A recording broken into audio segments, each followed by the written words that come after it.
الحمد للہ رب العالمین والصلاة والسلام علی سید المرسلین اما بعد فاعوذ باللہ من الشیطان الرجیم بسم اللہ الرحمن الرحیم ان اللہ وملائکتہ یصلون علی النبی یا ایہا الذین آمنوا صلوا علیہ وسلموا تسلیما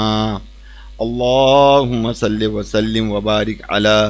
سیدنا و مولانا محمد النبی الامی الحبیب العالی القدر العظیم الجاہ وعلی آلہ وصحبہ وبارک وسلم صلاة و سلاما علیکہ یا سیدی یا مکی یا مدنی یا عربی یا قریشی یا ہاشمی یا ملجائی یا طبیبی یا کریمی یا رسول اللہ۔ میرے بیٹے محترم اسلامی بھائیوں، نہال الدین الاتاری شاذلی قادری کی جانب سے تمام ناظرین کو پروگرام جاءکم رسولنا میں السلام علیکم ورحمۃ اللہ وبرکاتہ۔ میرے میٹھے محترم اسلام بھائی، الحمدللہ ربیع الاول کا مہکتا ہوا اور جوش سے بھرپور، محبت سے لبریز مہینہ ہمارے درمیان موجود ہے، اور اس میں الحمدللہ عشق مصطفیٰ صلی اللہ تعالی علیہ وسلم کی چاشنی بڑی تیزی سے حاصل ہوتی ہے۔ اور دیکھتے یہ ہیں کہ اس مہینے میں الحمدللہ ہر شخص اپنے اپنے قوت سے، اپنی استطاعت سے عشق مصطفیٰ صلی اللہ تعالی علیہ وسلم کو فروغ دے رہا ہوتا ہے۔ کوئی سرکار کی نعتیں پڑھتا ہے صلی اللہ علیہ وسلم، تو کوئی ان کے نام کا سبیل کرتا ہے، اور کوئی اپنے، بلکہ اکثریت جو ہیں لوگ اپنے گھروں کو جو ہے وہ لائٹوں سے، کمکموں سے جگمگاتے ہیں۔ اور اسی طرح حضرت جبریل امین علیہ الصلاۃ والسلام کی جو سنت ہے پرچم لگانے کی، تو وہ سبز پرچم بھی الحمدللہ اپنی اپنی محبتوں کا اظہار کرتے ہوئے ہر شخص جو ہے وہ لہرا رہا ہے۔ تو کوئی گھر پہ لہرا رہا ہے، کوئی ہاتھوں میں لے کے لہرا رہا ہے، کوئی اپنی بائک پر، تو کوئی اپنی کار پر، کوئی اپنے بڑی بڑی گاڑیوں پر، ہے نا، مزدا پر لے لیں، مطلب کوئی اپنے ٹرک پہ، تو کوئی اپنی کشتی میں۔ الحمدللہ محبت مصطفیٰ صلی اللہ تعالی علیہ وسلم کا اظہار کیا جا رہا ہے، اور یہ سب محبت مصطفیٰ کا اظہار ہے، یہ بات یاد رکھیے۔ اور محبت کا اظہار تو مختلف اندازوں میں ہی کیا جاتا ہے۔ اچھا، جیسا کہ آپ کو معلوم ہے کہ جو ہمارا پروگرام ہے جس کا نام ہے جاءکم رسولنا، ہے نا، جاءکم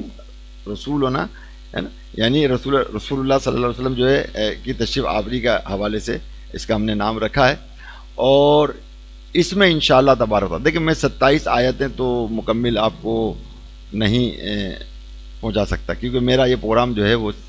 12 ربیع الاول تک چلے گا، اور آخری جو میرا پروگرام ہوگا جو لائیو انشاءاللہ چلے گا وہ 12 ربیع الاول کا جو جلوس ہوگا عصر کی نماز کے بعد جو ہے ہماری جو مسجد ہے فیض عطار مسجد، یہاں پر جب اختتام ہوگا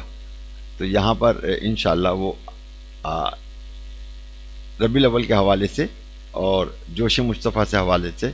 اور محبت مصطفیٰ کے حوالے سے جو ہے انشاءاللہ وہ بیان اثر میں ہوگا۔ چلیے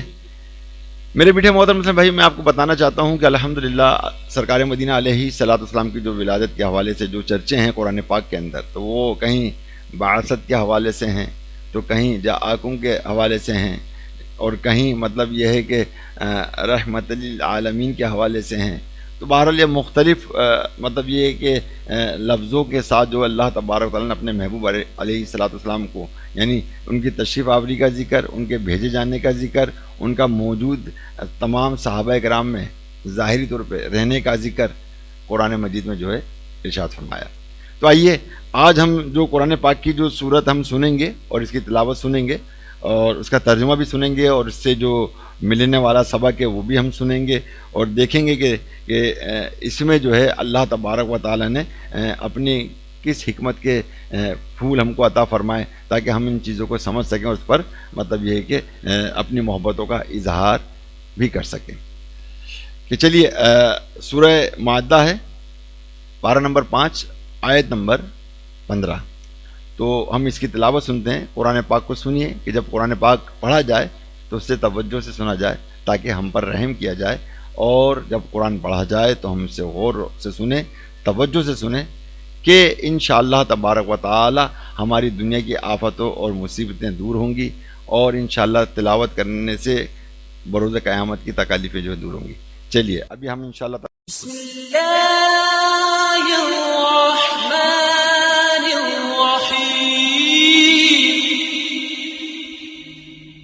یا اہل الكتاب قد جاءکم رسولنا یبین لکم کثیرا مما کنتم تخفون من الكتاب ويعفو عن كثير قد جاءكم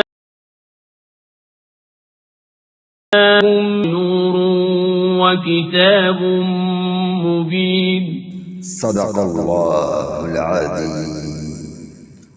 میرے میٹھے محترم اسلامی بھائیو، جیسے کہ ابھی ہم نے قرآن پاک سنا، آئیے اس کا ترجمہ سنتے ہیں. کنز العرفان کے اندر اس کا ترجمہ کچھ یوں ہے: اے اہل کتاب، بے شک تمہارے پاس ہمارے رسول تشریف لائے. دیکھا، یہ میلاد کا ذکر ہو گیا، حضور کی تشریف آوری کا، بھیجے جانے کا ذکر ہے نا. یہ سب میلاد مصطفیٰ ہے صلی اللہ علیہ وسلم. تو سنیے کہ اہل کتاب، بے شک تمہارے پاس ہمارے رسول تشریف لائے، وہ تم پر بہت سی وہ چیزیں ظاہر فرماتے ہیں جو تم نے اللہ تعالیٰ کی کتاب سے چھپا ڈالی تھیں، اور بہت سی معاف فرما دیتے ہیں. بے شک تمہارے پاس اللہ کی طرف سے ایک نور آ گیا اور ایک روشن کتاب. میرے میٹھے محترم بھائی، پہلے میں قرآن پاک کا اس حوالے سے جو نا میں آپ کو چاہوں گا کہ شان نزول اس کا بیان کروں، تاکہ آپ لوگ شان نزول جو ہے پتہ لگے کہ یہ قرآن کی آیت کیوں اتری. یعنی شان نزول کا مقصد یہ کہ اس آیت کا اترنے کی وجہ کیا تھی، کیونکہ اللہ تبارک و تعالیٰ نے جو نا مطلب یہ کہ خود جواب عطا فرمائے. لوگ سوالات کرتے تھے پیارے آقا تاجدار مدینہ علی صلاۃ والسلام کی بارگاہ میں، تو پھر وہاں پر قرآن کی آیتیں بھی نازل ہوا کرتی تھیں. کبھی اللہ تعالیٰ اس کا جواب عطا فرماتا تھا، یا اس واقعے کے ہونے کے بعد جو ہے مطلب وہ آیت نازل ہوتی تھی، اور پھر اس کے اندر ایک واضح طور پہ جو بات جو ہے وہ سامنے آتی تھی. آئیے اس کے شان نزول سنتے ہیں. ابن جریر باروایت حضرت اکرمہ رضی اللہ تعالیٰ عنہ نے بیان کیا ہے کہ ایک بار یہود کی ایک جماعت حضور صلی اللہ تعالی علیہ وآلہ وسلم کی خدمت بابرکت میں حاضر ہوئی. اس نے حضور صلی اللہ تعالی علیہ وآلہ وسلم سے رجم کے متعلق پوچھا کہ زانی کو سنسار کرنا کیسا ہے نا. رجم کرنا مطلب سنسار کرتے ہیں، اس کو کسی زانی شخص کو جو ہے ایک کھڈے میں دبا دیتے ہیں اور پھر اس کو اوپر اتنا پتھر مارتے ہیں کہ وہ مر جاتا ہے. حضور انور صلی اللہ تعالی علیہ وسلم نے فرمایا کہ تم میں سے بڑا عالم کون ہے. یعنی یہودیوں میں سے پوچھا کہ تم میں سے بڑا عالم کون ہے. انہوں نے اپنے بڑے پادری ابن سوریہ کی طرف اشارہ کیا کہ عرب میں یہود کا بڑا پادری عالم تو یہی ہے. حضور اقدس صلی اللہ تعالی علیہ وسلم نے فرمایا کہ اے ابن سوریہ، تجھے قسم ہے اس کی جس نے موسیٰ علیہ السلام پر توریت اتاری، تجھے قسم ہے اس کی کہ جس نے بنی اسرائیل پر طور اکھیڑا. اچھا، یہ طور جو اکھیڑا نا، یہ ایک واقعہ ہے یہاں پر. جب مطلب یہ ہے کہ تورات شریف کا جب نزول ہوا تھا، جو حضرت موسیٰ علیہ السلام لے کے پہنچے تھے، تو یہ جو بنی اسرائیل تھے یہ مطلب اس پر عمل کرنے سے دور بھاگتے تھے نا، منع کرتے تھے، مطلب انکار کرتے تھے. تو اللہ تبارک و تعالیٰ نے ان پر جو نا مطلب طور کو جو ہے وہ سائبان کر دیا تھا، یا تو عمل کرو یا پھر یہ پہاڑ تمہیں دبا دے گا، ختم کر دے گا نا. تو پھر وہ اس پہ سختی سے اور پختہ سے مطلب یہ کہ عمل کرنے والے ہوئے اس وقت، اور پختہ عہد انہوں نے کیا۔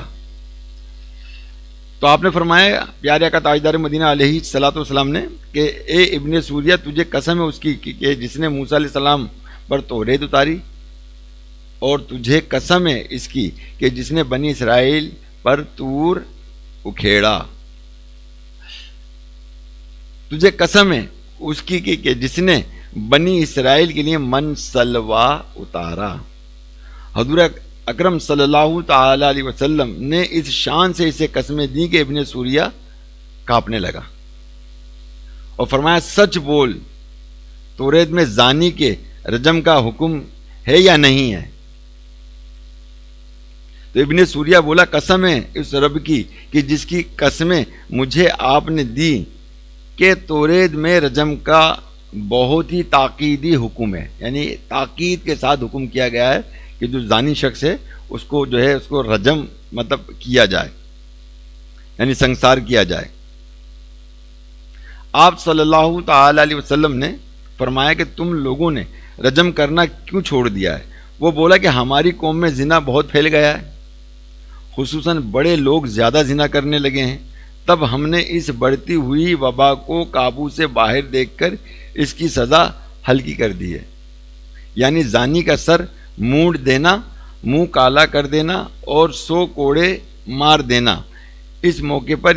اللہ تبارک و تعالی نے یہ آیت کریمہ نازل فرمائی جس میں حضور صلی اللہ تعالی علیہ وسلم کی تعریف و تائید اور تشریف آوری کا ذکر فرمایا گیا تاکہ وہ بہت سی چیزیں جو چھپا دی ہیں اس کو وہ ظاہر کیا جائے۔ دیکھا پیارے میٹھے محترم سمجھ، یہ اس کا شان نزول ہے، اور اللہ کے نبی علیہ الصلوۃ والسلام بخوبی جانتے تھے کہ مطلب توریت شریف کے اندر جو ہے کیا کیا حکم ہے، اور ویسے بھی قرآن پاک کے اندر جیسے کہ ابھی آپ نے ترجمہ سنا نا کہ اور بہت سی معاف فرماتے ہیں، معاف فرما دیتے ہیں، ٹھیک ہے نا، اور بہت ساری چیزیں ظاہر فرما دیتے ہیں اللہ کے نبی علیہ الصلوۃ والسلام، صحیح ہے۔ اور جو کتابوں میں لکھا ہے توریت میں حقیقی طور پہ لکھا ہوا ہے،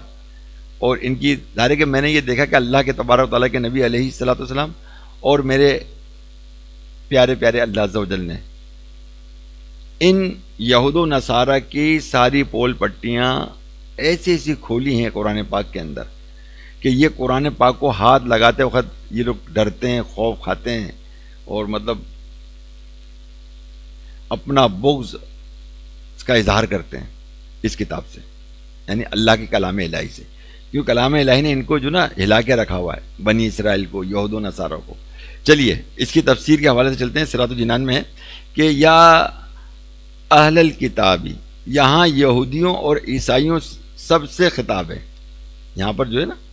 عیسائیوں سے بھی خطاب ہے، یہودیوں سے بھی خطاب ہے۔ فرمایا گیا ہے کہ اہل کتاب بے شک تمہارے پاس ہمارے رسول محمد مصطفیٰ صلی اللہ علیہ وآلہ وسلم تشریف لے آئے، وہ تم پر بہت سی وہ چیزیں ظاہر فرماتے ہیں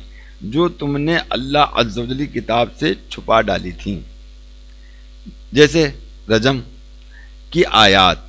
اور سرور کائنات صلی اللہ تعالی علیہ وسلم کے اوصاف جو تم نے چھپا دیے تھے، لیکن حضور اکرم صلی اللہ علیہ وآلہ وسلم نے بیان فرما دیے، اور یہ آپ صلی اللہ تعالی علیہ وآلہ وسلم کا معجزہ ہے۔ تمہاری چھپائی ہوئی چیزیں بیان کرنے کے ساتھ بہت سی باتیں یہ نبی کریم صلی اللہ تعالی علیہ وآلہ وسلم معاف فرما دیتے ہیں، اور ان کا ذکر بھی نہیں فرماتے، اور نہ ان پر مواخذہ یعنی فرماتے ہیں، پوچھ گچھ بھی نہیں کرتے آپ حکمتاً، کیونکہ آپ صلی اللہ علیہ وسلم اسی چیز کا ذکر فرماتے ہیں کہ جس میں مصلحت ہو۔ یہ سب حضور اکرم صلی اللہ تعالی علیہ وآلہ وسلم کی عظمت اور شان کا بیان ہے۔ تو پیارے محترم سمجھ، تو اس آیت مبارکہ کے اندر مطلب جو خطاب اللہ تعالیٰ نے جو کیا ہے نا، یہ تمام انسانوں اور سب سے خطاب کیا گیا، چاہے وہ یہود ہو یا عیسائی ہو، ٹھیک ہے نا، سبھی کے ساتھ خطاب ہے۔ چلیے اب لفظ آتا ہے قد جاءکم من اللہ نور، ہے نا، کہ تمہارے پاس اللہ کی طرف سے نور آ گیا۔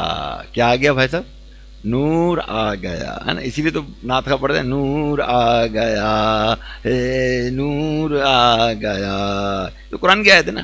کہ نور آ گیا ہے، نور آ گیا۔ اس آیت مبارکہ میں نور سے کیا مراد ہے نا؟ کون سی آیت؟ قد جاءکم من اللہ نور سے کیا مراد ہے؟ تو اس بارے میں مختلف اقوال ہیں۔ ایک قول یہ ہے کہ اس سے مراد سرکار دو عالم نور مجسم شاہ بنی آدم صلی اللہ علیہ وآلہ وصحبہ وسلم کی ذات والا صفات ہے۔ اللہ اکبر۔ اچھا، بقیہ جو ہے فقی ابو لیث سمرقندی رحمۃ اللہ تعالی علیہ رضی اللہ تعالیٰ ہے نا، فقی ابو لیث سمرقندی رضی اللہ تعالیٰ عنہ فرماتے ہیں کہ نور سے مراد محمد صلی اللہ تعالی علیہ وآلہ وسلم اور قرآن ہے۔ دیکھیں میں آپ کو ایک ہائی لائٹ کرتا چلا ہوں کہ ابو لیث سمرقندی رحمۃ اللہ تعالیٰ علیہ ہے نا، بہت بڑے عالم دین گزرے۔ اب میں چاہوں گا کہ جن جن کے حوالے سے جنہوں نے اس کی تفسیر بیان کی ہے، ان کی مطلب ایک تو یہ کہ پیدائش کا سن نکالا جائے اور ان کی زندگی وہ نکالی جائے کہ جہاں پر انہوں نے دین کی خدمت کی، علم حاصل کیا اور علم کی روشنی کو پھیلایا، کتابوں میں لکھا، محفوظ کیا، اور آج ہم انہی کتابوں سے استفادہ حاصل کرتے ہیں اور وہی چیزیں ہم آگے پہنچاتے ہیں۔ تو اگر ہم صرف اور صرف ان کی مطلب یہ کہ یہ کس صدی میں تھے، اگر ہم اس صدی میں انہیں دیکھ لیں کہ کس صدی میں تھے اور موجودہ صدی کے اندر جو اختلافات ایک امت میں پائے جاتے ہیں، تو میں یہ سمجھتا ہوں کہ اگر اس وقت دیکھا جائے گا پیچھے سے تو امید یہ ہے کہ موجودہ اختلافات بھی ختم ہو جائیں گے انشاءاللہ۔ اب دیکھیں امام ابو محمد حسین بن مسعود ہے نا بغاوی رحمۃ اللہ تعالیٰ علیہ ہے نا، یہ بھی ایک بہت بڑا عالم دین گزرے اور ان کی کتابیں بہت پرانے بزرگ ہیں نا، اب کتنی صدی پرانے دیکھ لیجئے۔ آپ فرماتے ہیں کہ نور سے مراد محمد صلی اللہ علیہ وآلہ وسلم ہے، اور ایک قول یہ ہے کہ اس سے مراد اسلام ہے، دونوں قول ارشاد فرمائے۔ اچھا، علامہ خازن رحمۃ اللہ تعالی فرماتے ہیں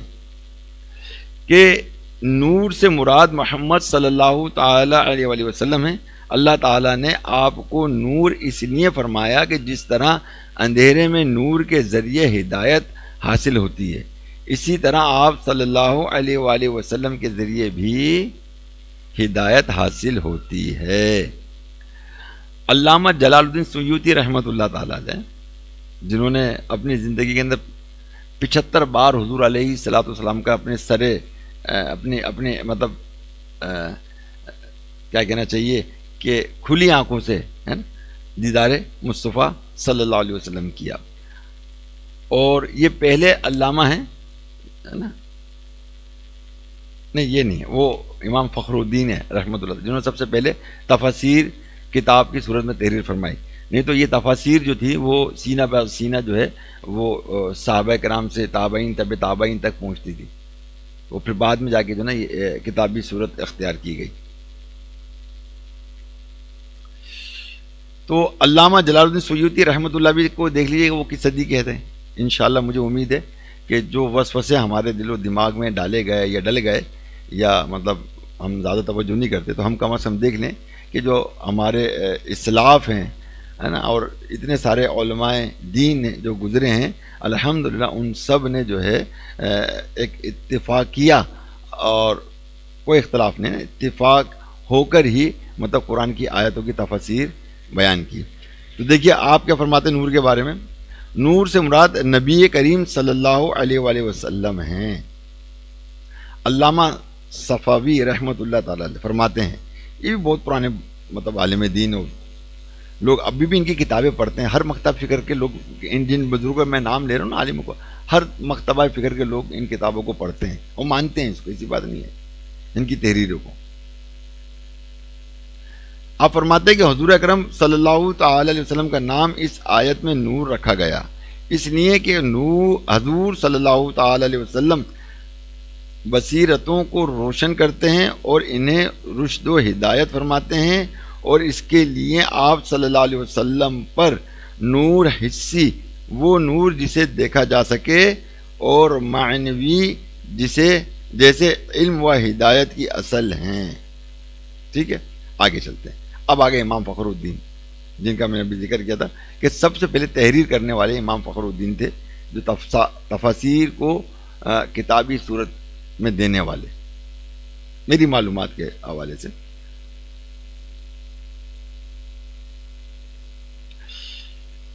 یہ فرماتے ہیں کہ یہ قول کے نور اور کتاب، یہ دونوں سے مراد قرآن ہے۔ علامہ سید محمود آلوسی بغدادی رحمۃ اللہ تعالی علیہ فرماتے ہیں کہ اس نور سے مراد تمام نوروں کے نور نبی مختار صلی اللہ تعالی علیہ وسلم کی ذات گرامی ہے۔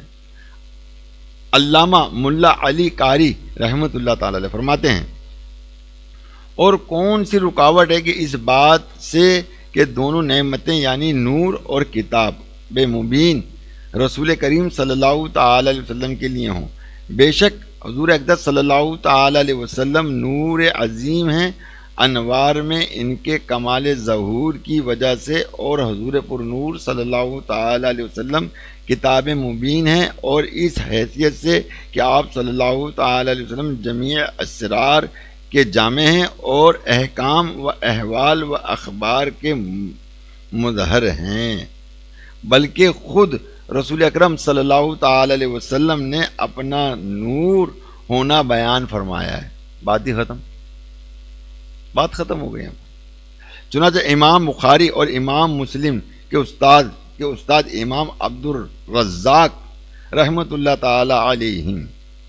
حضرت جابر رضی اللہ تعالی عنہ سے روایت کرتے ہیں کہ حضرت جابر رضی اللہ تعالیٰ عنہ فرماتے ہیں کہ میں نے رسول اللہ صلی اللہ تعالی علیہ وآلہ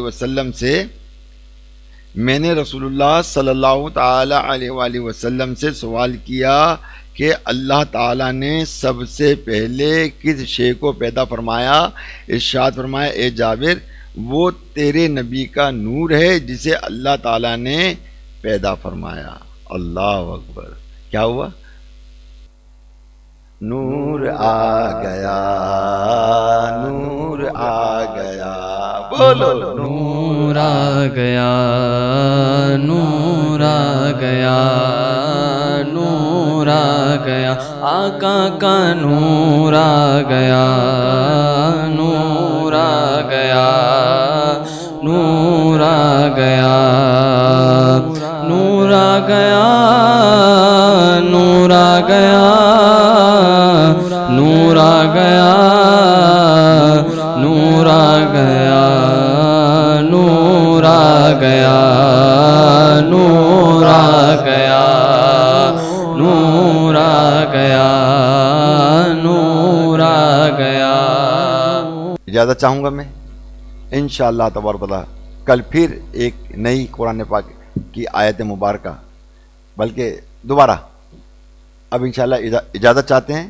کل پھر ایک میلاد مصطفیٰ صلی اللہ تعالی علیہ وسلم کی